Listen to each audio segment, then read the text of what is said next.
નમસ્તે, હું છું જય કેશવાલા. કાંતિભાઈ અમૃતિયાને હું કહેવા માંગુ છું કે તમારે પબ્લિસિટી મેળવવી હોય તો ગાંધીનગરના ચોકમાં ગોપાલભાઈની રાહ જોવાની જરૂર નથી. તો તમારે આ ગંભીરા બ્રિજ જેવી દુર્ઘટના થઈ એમાં જે લોકો મૃત્યુ પામ્યા છે ને એના પરિવારજનોને મળવા જવાની જરૂર હતી. આ કાફલો લઈને એમની મદદ કરવાની જરૂર હતી. પણ આ ભાજપની વિનાશકાળે વિપરીત બુદ્ધિ એને કોણ સમજાવે?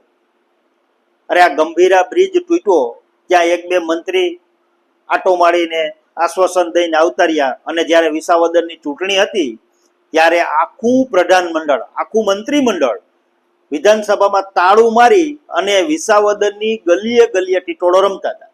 આજે ગંભીરા જેવી બ્રિજની દુર્ઘટના થઈ, એમના પરિવારોને કોઈ, બધા પ્રધાનો કોઈ મળવા નથી જતા. એક બે પ્રધાન મળવા ગયા છે.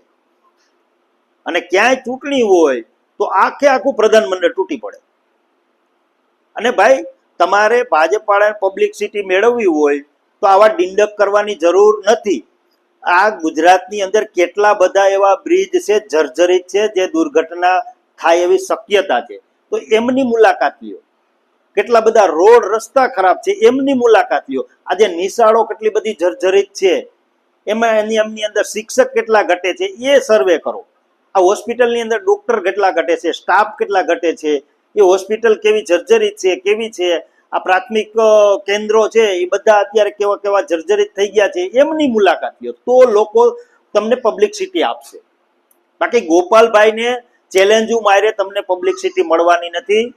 એટલે માટે થઈને ભાજપને હું કહું છું કે હવે તમારે આવા ડિંડક કરવા કરતા કઈ લોકોના કામ કરો. લોકો અત્યારે આખી ગુજરાતની પ્રજા છે વિસાવદર વાળી કરવાની તૈયારી થઈ ગઈ છે. અને હવે તમે 2027માં પણ તૈયાર રહેજો. ભારત માતા કી જય. વંદે માતરમ.